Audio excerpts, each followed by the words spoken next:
Thank you so much for having me here. It's such an honor to be up on this prestigious stage. Before I start with anything, I just wanted to ask you guys, has anyone here ever wondered what the point of art was? Like, what exactly is its purpose to mankind? Between creating technologies and searching for cures for cancer versus a pretty painting on a wall, what exactly is the point? Next, I'd like to clear up a misconception. I'm not an artist, or rather, I wasn't born with brimming talent. I was 5 years old when I first rejected the arts. To me, art was something for the exclusive, for the perfect people, those who were just born with talent. And I never really saw myself in the field of art because of this notion of perfection. I believed and I couldn't, and that I wasn't allowed to participate in it. And I believed in this lie for more than 20 years. It wasn't until 2 years ago when I was diagnosed with endometriosis when art first knocked on my doorstep.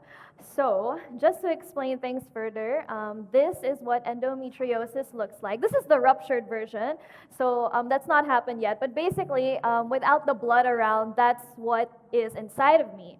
And it's a condition in the reproductive system. Mine is an 8 cm cyst. And it's benign, but it's a chronic disease, meaning even if I have it removed today, it'll come back in the next year, and then the next year, and so on and so forth. So it causes pain, it has no cure, and it also causes infertility. I was only 24 when all of this happened, and at 24, the supposed age of your prime, this was not a picture of living in your prime, this was a picture of stress. Nobody wants to be diagnosed with any disease at any age.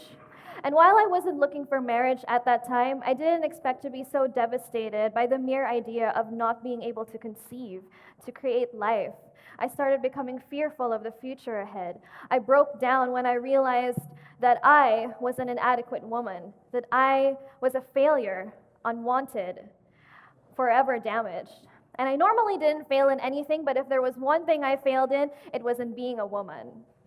And I think like this because I had my entire womanhood shaped by the construct that the sole purpose of women on this earth was to create babies. And anything other than that, anything other than that would make you be a problem. And so I'd have thoughts like, this disease was forever, how do I hide this, I'm such a failure, and all of those things. And these were the thoughts that consumed my waking days, governed my perspectives and daily actions. And for the longest time, this is what the disease made me feel: panic and fear, and mostly shame. I began to lead a life governed by shame. And shame always made me loom over my shoulder, think that everyone who first saw me would judge me, would instantly know that I have a disease. And it made me, and I know that's a lot of crazy talk, but that's what shame made me believe, that I as a woman was not worth it, that I as a woman had no point. And art was just a random thing. I saw an art piece on Instagram telling us to make art, and so that's where it started. And I know it has simple beginnings, but it had such an effect on me because I spent most of my waking days telling myself that I was never going to amount to anything, and this drained my soul. At my lowest, my soul was thirsty for light, and for me at that time, art was the light. Art was beautiful and truthful and authentic, and that's what I wanted to be: beautiful, truthful, authentic, a work of art, and not the sorry state that I was in. Yearning for art, for what art represented, made me question the philosophy that shame put me in. How was this disease all my fault? I started to think about other women. I began to realize that shame is probably the one thing that can unite us in this room, the familiarity of shame. And maybe the real disease here isn't about being an endometriosis patient or a scorned woman, or for others, a rape victim or domestic violence victim, or even an objectified woman. I think that the real disease here is shame, and we all have it, both men and women. How many people here believe that because they couldn't live up to a certain expectation, they had already failed at something to begin with? And that's what shame does. It makes you feel that we will never be enough, that we will never be good enough simply because we couldn't do a certain thing right, or we believe we weren't allowed to do it. All our lives, we have been conditioned to strive for perfection, and anything less makes us less. What then becomes the point in partaking in anything? This makes me, along with countless of women, choose silence over speaking. We hinder our own empowerment before we even begin. Earlier, I asked you guys if you ever wondered what the point of art was. 2 years ago, I was driven to a point where I wondered what my point was as a woman, as a being on this earth. At that time, it seemed really bleak. It turns out I could actually make decent art that looked pleasing to me and surprisingly others. I started making crappy, depressing collages and loved every minute of it because even if they weren't so great, I saw a visualization of a story, my story to be exact.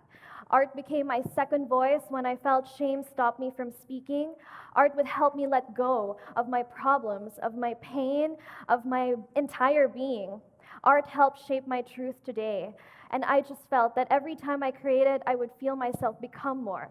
And if I could do one small thing well and truthfully, what more could I do? What things outside the spectrum of art could I embark on? And isn't that what empowerment is all about? Being moved outside of the paralysis that shame puts us in and dare to be greater than we ever thought we imagined to be? Woman Create was made because I wanted to reach out to people, women who might be feeling what I was feeling, shame, struggle, and doing it all on their own. I wanted to tell them that through art they had a voice, that they didn't need to be perfect, that someone understood their pain, and maybe art could be their starter pack for something more. We see art as something of perfection instead of progression. In effect, it is belittled because nobody thinks about how art can help advance society. I think in this way, women and art correlate. This is how most people still view women's role in society, just a perfect picture on the wall, and anything less makes them less. The good news is, while there is no cure for endometriosis, there is a cure for shame, and that cure is actually courage. And courage wasn't in the completion of the art, it was in the actual starting of it. We have thought processes that veer us away from doing the things that we were meant to do. Thoughts like, I can't do this, I can't ever do this, I'm not perfect, that's impossible. If I can't do it perfectly, then why even bother doing it? People are so wrapped up in becoming an emblem of perfection that they end up not starting anything at all. May it be art, may it be a business plan, a project, a relationship, anything. And it was all because shame made you think that you can't do it. But maybe it's high time that we change our I can't into an I can. And I understand that the idea of being more in a lifetime of being never enough is difficult to comprehend, let alone actually process and do. And it's no wonder. For women, we have been conditioned to risk less, speak less, and become less, and at the same time required to strive for perfection. It's also confusing. Who exactly are we supposed to be? Why exactly do we need our beings to be grounded upon the notion of others? This is my first actual art ever. It's pretty crappy and depressing, but this was how shame made me feel 2 years ago. This was how the demons haunted me at night. This was who I thought I was 2 years ago. Today, this is who I am. So most of my collages are about expansion, that the unknown is my playground. Uncertainty is bright and wonderful. In the next 2 years, this would be the art that I create. Stories of expansion, of joy, of color, a far cry from being dark and depressing. And who knew that this would lead me, making art like this would lead me to doing something more? An art fair, an art exhibit, a published planner book. How'd that happen? A stage, a stage that allows women to speak, for people to discuss relevant issues and empower each other through words of encouragement. Art classes designed to discuss women issues on a more intimate level, develop your ability to channel your story onto the canvas. And all of this was merely a means for your voices to be heard, for your presence to be known. Art led to doing many things outside of the spectrum of art, and being up here on stage is a dream come true, an impossible that you are now witnessing. And still more dreams come, and more dreams will come true. And that is all because art first empowered me to create more and ultimately become more. But being more than able to create dreams for myself, I think the best part was being able to reach different kinds of people, not just women, but children as well. Kids who are disabled, kids who have autism, who have cancer, who have been abused. We reach out not because we have a goal of making a difference, but we reach out because we want to share the wonder that is art. That it was made for everyone, that it was made to heal, to empower, that it was made to tell anyone's story, whether it's a child or an adult, and none of it had to be perfect. It just had to be real. And so if they can do it, how can you not? Art and the courage to partake in it opens endless doors to healing, to truth, to empowerment, to impossible things, even spirituality. Who knew that along the way I would get to meet God? Who knew that the empowerment of women, contrary to the world's conditioning, would be backed up by this most expansive and creative being that we call God? Yet shame allows no opening of these doors. It achieves nothing but self-degradation and a life's worth of unproductivity.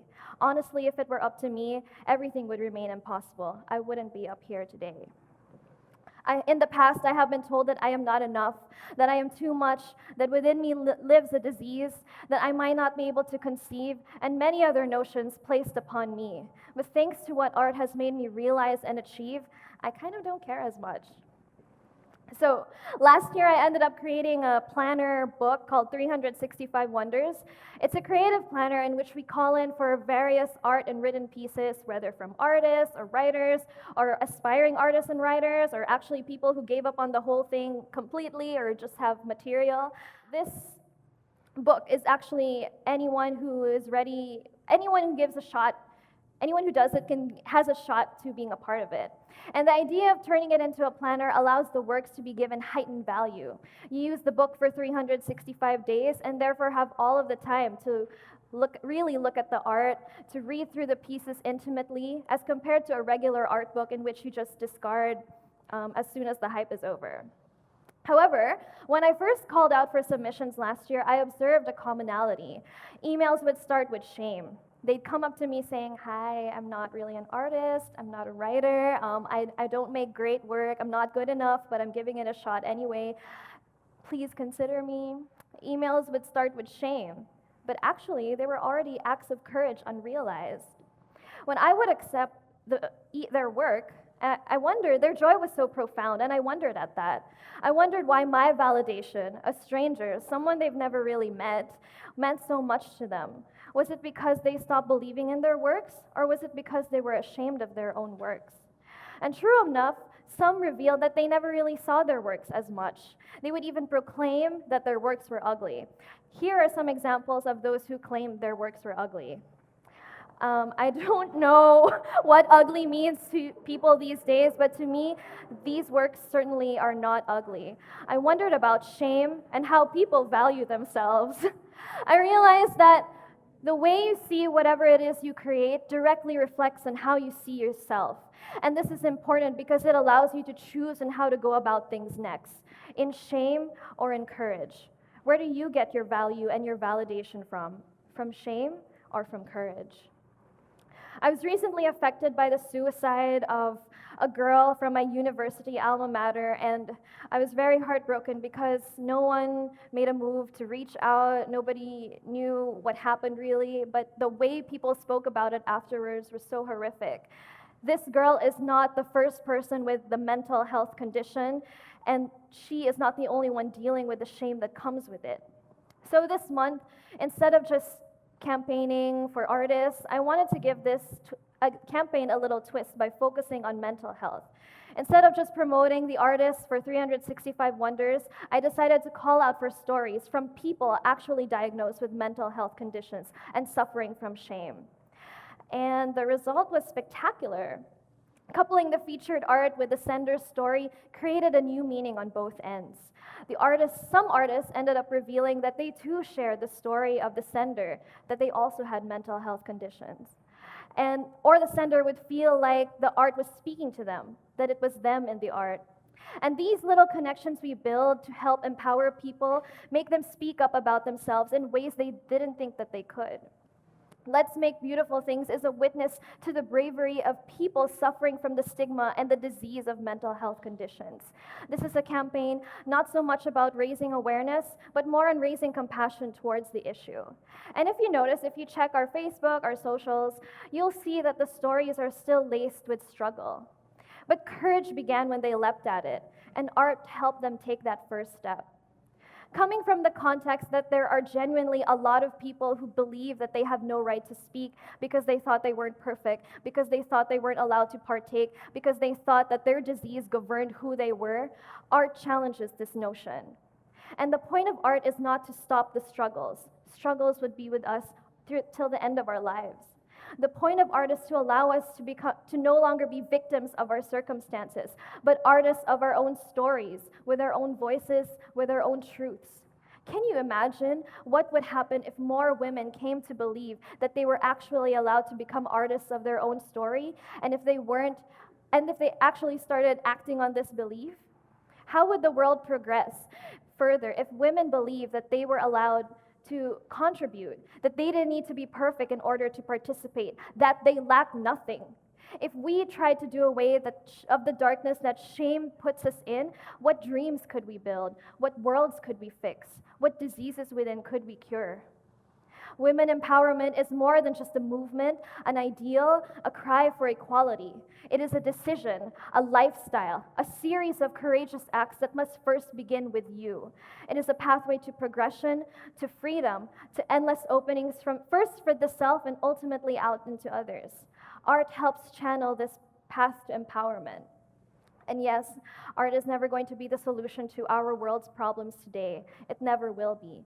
But it can transform lives by challenging your perspectives about being perfect, about not partaking in anything, about being apathetic to world issues, about allowing yourself expansion through spirituality. It is vast what could happen to you if you can turn your I can't into an I can. Actually, you can turn it into an I will. It can help you change that perspective so that you can partake in solving actual world problems. I thank God every day for leading me to art, to the realm of creativity, to this ultimate empowerment, because this has taught me that we are more than the diseases we carry within. We are universes contained. We are more than what our mortal limitations think we are. And proof of this are your stories, your struggles, your dreams, your causes. All of this forms your why, the material to create your art, the art that can expand, that can heal, that can make possibilities happen, that can propel you to become more and become greater than the notions that people set for you. It can move others as it has moved you, as it has moved me. And despite our various courses in life, we are all charged to call to live intentionally and authentically, fearless about our vulnerability, and courageous in any feat that we do. Choose a life that does away with shame and choose empowerment, a life lived through courage and encouragement. Once I thought that only failure was meant for me. Today I stand here before you to tell you that failure makes only part of the story, but holds no solid ground, that you are meant to be more, that you are meant to be artists of your own story. So go out there and make stories that were meant to be heard, stories that can change the world, stories that can help create new worlds, both to yourself and to other people. What's your story going to be like? Thank you.